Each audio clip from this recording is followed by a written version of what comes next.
There was a time in my life when I thought I had to control everything around me just to feel okay inside.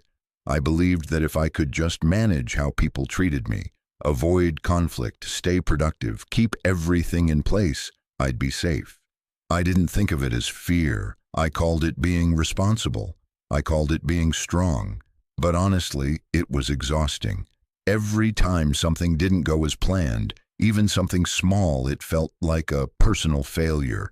If someone spoke sharply to me, I'd carry it around for hours, sometimes days, replaying it in my mind, wondering what I did wrong or how I should have responded differently. I couldn't let anything go. It was like my peace was a hostage to whatever the world decided to throw at me. And the worst part? I thought that was normal. Everyone I knew seemed to live that way, tightly wound, constantly managing some invisible pressure. I figured that's just what adulthood looked like. You armored up, stayed alert, tried to outsmart discomfort before it found you. But eventually, something inside me began to crack. Not in a dramatic way, more like a slow leak, a kind of quiet fatigue that made me question, why am I always bracing for impact? Why does my peace depend so much on people, situations, outcomes, all things I can't really control? It didn't come with answers at first, just more questions. But those questions wouldn't let me go. I started noticing other people more closely, how they responded to life. Some of them had this stillness. Not fake calm, not the kind you put on for appearances, but a real inner steadiness. Even when things went wrong, and they didn't flinch the same way I did. They didn't get hooked. I remember one friend in particular. She had just lost her job and was sitting across from me sipping tea like it was any other Thursday. I asked her how she was so calm.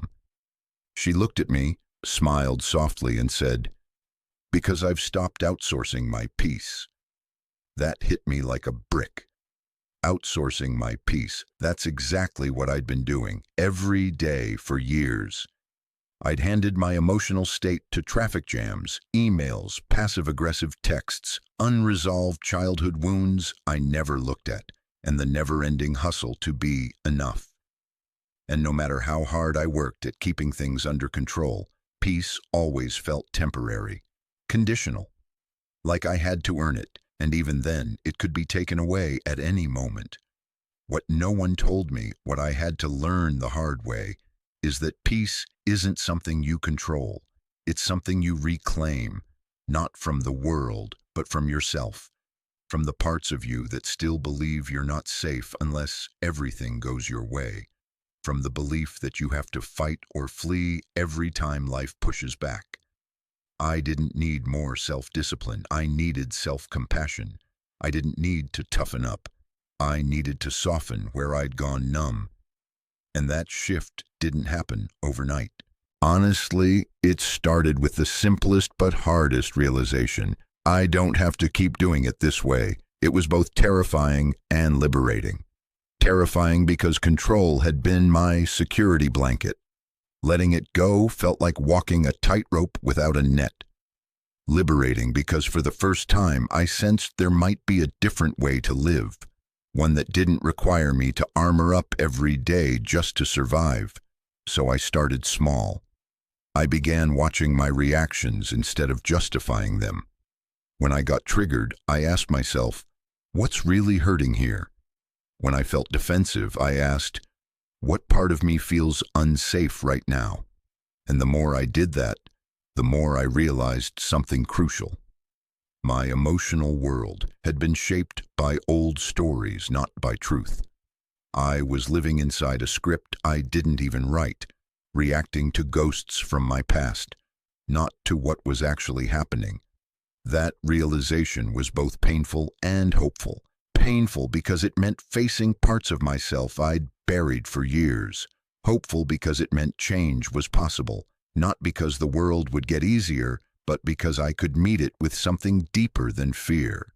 There's this quiet revolution that happens when you stop believing the world owes you peace and start believing you can create it within. not in a forced, performative way, but in a gentle, grounded way, by making space for all the messy, tender, imperfect parts of yourself you've been avoiding. That's where this journey really began for me. Not with control, but with surrender. Not with fixing the world, but with finally listening to the voice inside that said, "You deserve to feel safe, even when things are uncertain." And from that place, everything started to change. There's a moment, if you're paying attention, when you realize that the world you live in isn't the same world someone else sees. Even if you're standing in the exact same place, you could both be in the same room, the same conversation, hearing the same words, but walk away feeling completely different things. That used to confuse me. I'd think, how can they be so calm? Didn't they hear what just happened? Didn't they feel that? But it's not about what happens. It's about how we see what happens. That realization hit me hard. For so long, I thought my emotions were a direct result of the outside world. Someone's cold tone meant I had to feel rejected. A change in plans meant I had to feel anxious. Disapproval meant I had to shrink, to try harder. But then I began to wonder, what if the problem wasn't outside at all? What if it was the lens I was using to see the world? It's like wearing sunglasses with a subtle tint. You forget they're on after a while, but everything is colored by them. You don't question the filter. You just assume that's what the world looks like. And that's exactly what our beliefs do. They tint everything. A belief that you're not enough turns even neutral feedback into a personal attack. A belief that you have to prove your worth turns rest into guilt. A belief that love must be earned makes even kindness feel suspicious. And these beliefs, most of them weren't mine to begin with. They were absorbed, inherited, programmed. Maybe someone told me I was too sensitive, or maybe no one said it. They just rolled their eyes when I cried. Maybe I learned to be afraid of mistakes because mistakes meant shame. Maybe I learned to keep my needs small because asking too much made people leave. Bit by bit, I started to see the world not as it was, but as I feared it was. Not as it could be, but as I had been taught to expect it. It's a painful thing, waking up to that. Realizing that you've been fighting shadows on the wall, thinking they were real threats. That you've been reacting to life through a filter that no longer serves you. Maybe never did, but it's also where freedom begins. Because once you see the lens, you can question it. I remember sitting quietly one evening, no distractions, just letting my thoughts settle. And this sentence floated through my mind. What if I've never really seen the world clearly? Not in a paranoid way, not like the world was lying to me, but in a deeply personal way. What if everything I've taken personally had nothing to do with me?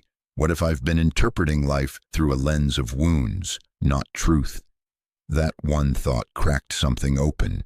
It didn't instantly fix anything, but it gave me space, just enough to breathe differently, to pause before spiraling into old reactions. I started paying attention to the stories I told myself. If someone canceled plans, my mind would whisper, "You're not important." But instead of believing it, I'd ask, whose voice is that? Mine, or someone from my past? If I failed at something, that old inner critic would shout, "See, you're not cut out for this." But now, instead of agreeing, I'd say, "Wait, who decided that mistake means I'm unworthy?" And slowly, the lens began to shift. It wasn't about becoming positive or pretending everything was fine. It was about becoming honest, seeing clearly, acknowledging that much of my suffering wasn't caused by life itself, but by the meaning I attached to life. That's when things really started to change. Because when you realize your perception is a choice, not a fact, you begin to reclaim your power. Not in a dramatic, motivational speech kind of way, but in quiet, daily moments. Like the moment I chose not to spiral after a tense conversation, or the time I sat with discomfort instead of numbing it, or when I forgave myself for reacting from pain. because I finally understood where that pain came from. I won't pretend it's easy. It's not. Some days I still slip back into old patterns, but now I know they're patterns, not who I am. That distinction changed everything. It taught me that peace doesn't come from avoiding conflict or mastering every emotion. Peace comes from recognizing that no emotion can define you unless you let it. No belief has to rule you unless you agree with it. And the moment you stop agreeing, the moment you pause and say, maybe there's another way to see this, is the moment you begin to wake up, you begin to heal, you begin to come home to yourself. One of the biggest turning points for me was realizing that my emotions weren't trying to hurt me. They were trying to help me. That might sound strange, especially if you're used to battling your feelings like I was. I used to treat sadness like a problem, anger like a threat, fear like a weakness. I'd do anything to escape them, numb them, bury them, distract myself. I thought if I could just get rid of the hard feelings, I'd finally be okay. But over time, I started to ask, what if these feelings are here for a reason? What if they're not enemies but messages? That single question changed everything. Sadness, for example. I always thought it meant something was wrong with me, that I wasn't strong enough, grateful enough, evolved enough. But the more I listened, the more I understood that sadness wasn't punishment. It was a signal, a soft whisper that something needed to be released. An outdated hope, a false expectation, a part of me I was clinging to even though it had long since expired. And fear, God, I'd lived so much of my life trying to avoid fear, keeping things predictable, playing it safe, staying small just to avoid disappointment. But when I really leaned in, I realized fear wasn't telling me to run. It was shining a light on where I didn't trust myself, on old beliefs that said, you'll never make it or you're not enough. Fear wasn't blocking me, it was inviting me to look deeper. And then there was anger. That one surprised me the most, because I was always the nice one, the peacemaker, the one who swallowed her frustration and smiled through everything.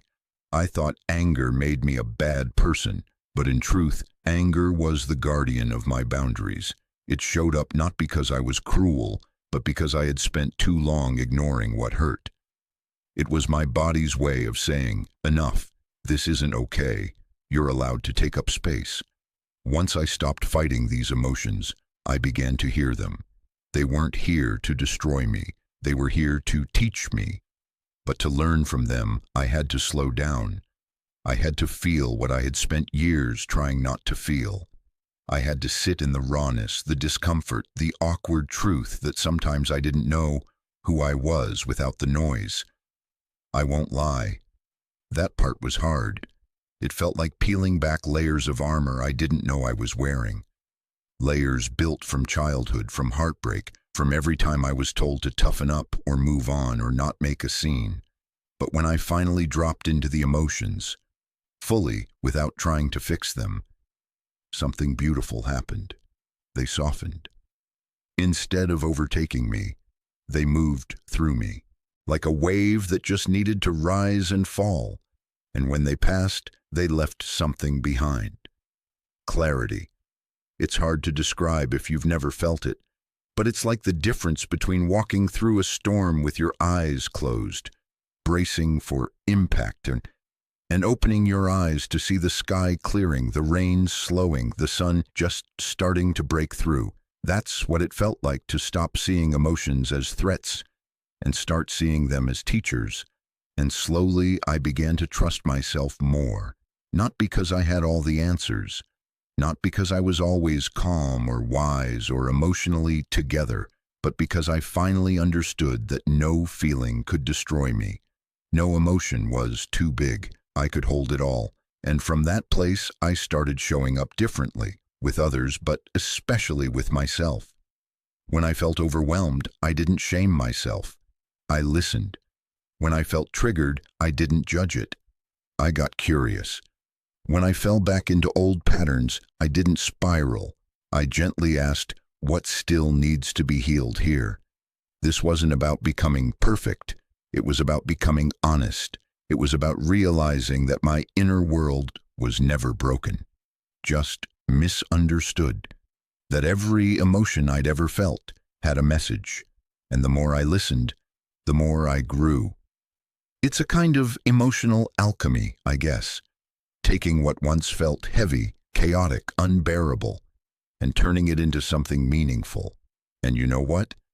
That's when I finally started to feel free, not because life got easier, but because I stopped running from myself, because I stopped seeing pain as something to fear and started seeing it as something to learn from. And that, I think, is where real transformation begins. You ever notice how fast we react to things? Someone says something off, and before we even process it, our heart is racing, our jaw tightens, our mind fires off 1,000 thoughts in defense. It happens so fast you don't even realize it. You're already in the middle of the reaction. That was me for a long time. I didn't just feel emotions, I became them. If I felt threatened, I fought. If I felt hurt, I withdrew. If I felt unworthy, I overcompensated. I didn't realize that I had built my life around these automatic responses. I thought they were me, but they weren't. They were just habits, patterns, echoes of something old. One day, in the middle of a difficult conversation with someone close to me, I felt that familiar surge, that heat rising in my chest, the need to defend myself, to prove my point, to not be seen as weak. But instead of reacting, something in me paused, just for a second. I took a breath and I asked myself, what part of me is reacting right now? That one question changed everything, because when I looked honestly, I realized it wasn't the adult me in that moment. It was the younger version, the one who still remembered what it felt like not to be heard, not to feel safe, not to feel worthy of love unless I was right. And that part of me had been steering the wheel for years. That pause, that breath, became sacred. It gave me enough space to step out of the story and into awareness, to see the difference between what was happening now and what I was carrying into now. And that space is where choice lives. Most people think they don't have a choice in how they feel, and maybe that's true. But you do have a choice in how you respond. That's where your freedom lives. Not in controlling the world, but in interrupting the loop long enough to ask, is this who I want to be right now? I started practicing that more and more, in traffic, during arguments, in moments of insecurity. Each time something stirred me up, I didn't just barrel forward like before. I tried to observe, to get curious instead of defensive, not perfectly, not every time, but enough that I started seeing patterns I'd never seen before, like how I'd shrink whenever someone questioned me. Because deep down, I associated questions with criticism, and criticism with rejection, or how I'd go cold when I felt ignored, not because I didn't care, but because I cared too much and didn't want to feel the ache of being unseen. These patterns weren't just quirks, they were survival strategies, and they'd been useful once. When I was younger, more fragile, trying to make sense of a confusing world. But I wasn't that person anymore, and those old strategies were suffocating the version of me that was trying to grow. So I began gently asking, what do I actually need right now? What would support me instead of sabotage me? And little by little, my responses began to shift. Not because I forced them to, but because I made space for something new. And that space, that pause, became a kind of inner sanctuary. It's where I started to meet myself with compassion instead of judgment. It's where I began to see that my reactions weren't flaws. They were signposts. Each one was pointing to something inside me that hadn't yet felt safe or seen or soothed. And when I could meet those places with kindness, the need to react so intensely began to fade. I still feel things deeply. I still get triggered, But now I recognize that these moments are invitations, not threats. Invitations to get curious, to explore, to heal. It's a radical act, really. Choosing presence over protection. Choosing to slow down instead of speed up. To feel instead of flee. To respond instead of react. And it's not about becoming someone else. It's about remembering who you were before the world taught you to defend yourself so hard. That version of you is still in there, wise, whole, and waiting. All it takes is a breath, a pause, a moment of courage. And in that moment, everything can change. There's this quiet part of you, maybe you felt it, that just watches. It doesn't rush to judge. It doesn't panic. It doesn't try to fix. It just sees. For a long time, I didn't know that part existed in me. I was so used to living in my emotions, in my stories, in my reactions. Everything felt loud, personal, urgent. I thought that was just life, that being overwhelmed was normal, that I had to feel everything all the way to prove I was alive. But then I started hearing about something Carl Jung talked about, the idea of the silent observer. This presence inside of us that simply notices, it doesn't react. It doesn't take sides, it just sits there, steady, even while everything else feels like chaos. At first, I thought that sounded cold, detached, like some spiritual bypass where you stop caring. But then, one evening, I experienced it. I was sitting on my porch, watching the sky shift through that soft hour before dark. My mind was busy with 100 anxious thoughts, things I couldn't control, relationships, work, regrets. But somewhere beneath all that noise, I noticed this strange stillness. It didn't have words. It just watched. I didn't try to hold on to it. I just let it be. And for a few minutes, I wasn't caught up in the storm. I wasn't the storm. I was the sky behind it. That moment changed how I saw everything. I started practicing being with that quiet part of me more often, not escaping life, but observing it, especially in hard moments, when I got triggered, when I felt small, when I wanted to lash out or shut down. I'd ask myself, can I just watch this? Can I just notice what's happening without becoming it? It wasn't easy at first. The pull of my old patterns was strong, but the more I practiced, the more I realized that still space had always been there. I just didn't know how to find it because I was so used to reacting. That's what no one tells you about healing. It's not about never getting upset or anxious or angry again. It's about recognizing who in you is experiencing that emotion. And it's about remembering that there's a deeper you underneath it all, the one who doesn't need to prove, defend, or escape. That version of you, that's where your power is. Because once you can sit in the middle of a storm, a real one in your life or inside you, and just watch it without letting it own you, you start to realize that peace isn't the absence of difficulty. It's the presence of awareness. And that awareness, that quiet witness, doesn't make you numb. It makes you free. It gives you options you never saw before. Instead of snapping back, you pause. Instead of collapsing, you breathe. Instead of needing to win or be right or feel safe right this second, you find a deeper kind of strength, one that doesn't need noise or validation to exist. And you know what's wild? That calm part of you, that silent observer, isn't something you have to earn. You don't have to be spiritual enough or healed enough to access it. It's already yours, always has been. You just have to get quiet enough to hear it. When I started living from that place more often, the world didn't stop throwing curveballs. People still misunderstood me.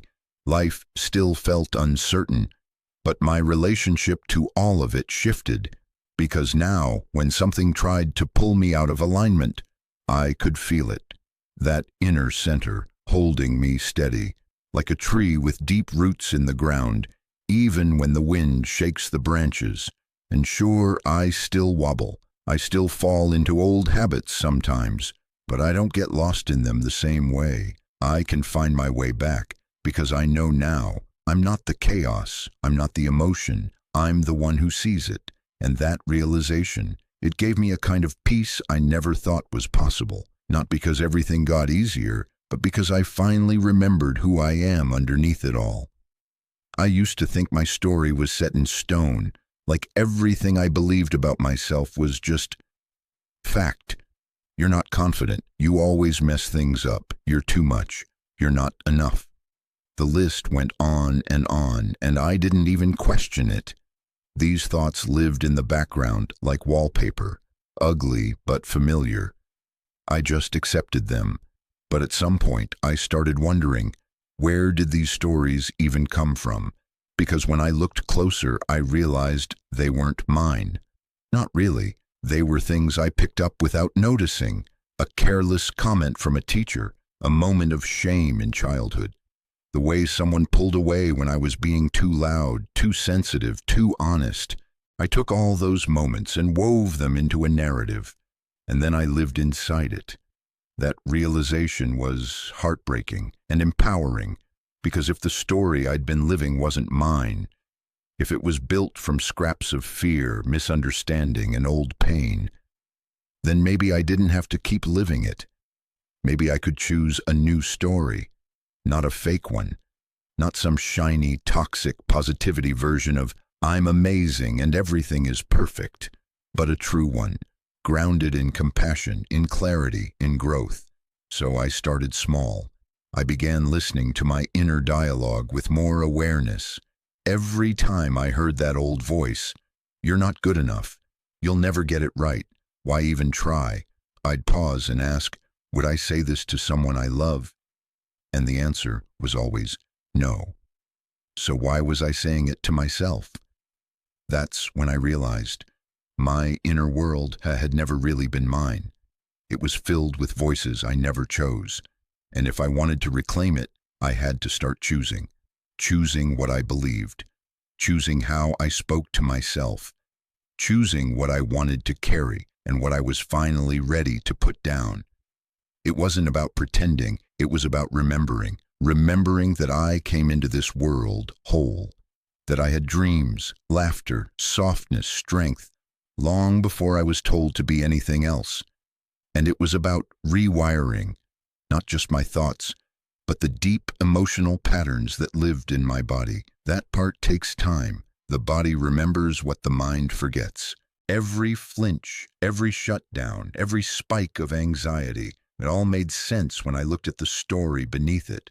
But the beautiful thing, the body also learned safety again, through practice, through gentleness, through consistent, loving reminders that it's okay now, that I don't have to keep bracing for impact, that I'm allowed to be here, fully. And so I started telling myself different things, not lies, just truths I had forgotten. You are capable. You are allowed to take up space. You are growing. You don't have to prove anything to be worthy of love. At first, it felt awkward, like I was faking it. But that's because I'd rehearsed the old story for so long. Of course, the new one would feel foreign. That didn't mean it wasn't true. It just meant I needed to practice it. And here's the most powerful thing I've learned. Your subconscious doesn't care whether a belief is real or not. It just believes what it's told, over and over again. So if you keep feeding it doubt, it becomes your default. But if you start feeding it truth, your truth, it begins to shift. It's not magic. It's reprogramming. It's taking back the pen and writing your own story, one thought, one breath, one moment at a time. And eventually, that story stops feeling like something you're forcing. It starts feeling like home, because it's not about becoming someone new. It's about becoming someone real, someone who knows who they are beyond the noise, someone who forgives their old patterns, but doesn't let them define the future, someone who gets to say, I've changed my mind about who I am, and that's allowed. And when you do that, when you really start to live from that place, the world doesn't just look different, it feels different, because now you're the one telling the story. You know, I used to think peace was something fragile, like it could be broken by one harsh word, one unexpected event, one bad day. And for a long time, it was. I clung to peace like it was a rare moment I had to protect, because it always seemed to slip away. But now I see it differently. Peace isn't something you find once and then hold on to for dear life. It's something you build from within, slowly, honestly, sometimes painfully. And once you build it from that place, it's not fragile anymore. It's not a bubble you have to guard. It's a foundation you can stand on, even when the storm comes. I think back to all the things that used to shake me: rejection, failure, being misunderstood, losing control. Those things still happen, of course. Life hasn't stopped being life. But my relationship to those moments has changed, because I've changed. It's not that I don't feel the sting anymore. I do. But now I know the sting isn't the end. It's just a signal. It tells me where to look, not what to believe. And maybe that's the heart of all this. Learning to stop treating discomfort as a verdict and start seeing it as information. Because every emotion, every trigger, every moment of doubt or fear or resistance, it all has something to show you, not to shame you, but to help you grow. That's what I've come to love most about this path. It's not about escaping pain. It's about becoming someone who can meet pain with presence, who can feel everything fully without being consumed by it. Because when you know how to hold yourself, really hold yourself, nothing outside of you can take that away. And that's the kind of peace no one can steal. It's the peace that comes when you stop needing to control everything around you and start trusting your ability to navigate whatever comes. It's the peace that says, even if I fall apart, I know how to come back together. It's the peace that whispers, no matter what happens out there, I know who I am in here. And once you taste that, really taste it, you stop outsourcing your sense of safety. You stop needing other people to validate you. You stop waiting for the world to get easier, because now you have something stronger than certainty. You have self-trust, and that trust becomes your compass, your anchor, your quiet power. It doesn't mean you'll never doubt again, or that you won't get knocked off balance sometimes. It just means you'll know how to find your way back to your breath, to your truth, to your center. And that center, it's not some distant destination. It's always been inside you. It just got buried under fear, under expectation, under stories that were never really yours. But you've been uncovering it, slowly, bravely. Every time you paused instead of reacted, every time you chose compassion over control, every time you asked yourself a deeper question instead of running from the feeling. And now you're here. Not at the end of the journey, but at a new beginning. One where you finally know that peace isn't given. It's created, and you are the one who creates it. You are the stillness beneath the noise. You are the space between the trigger and the response. You are the one who sees and keeps choosing again and again to come home to yourself. And that's something no one can take away from you.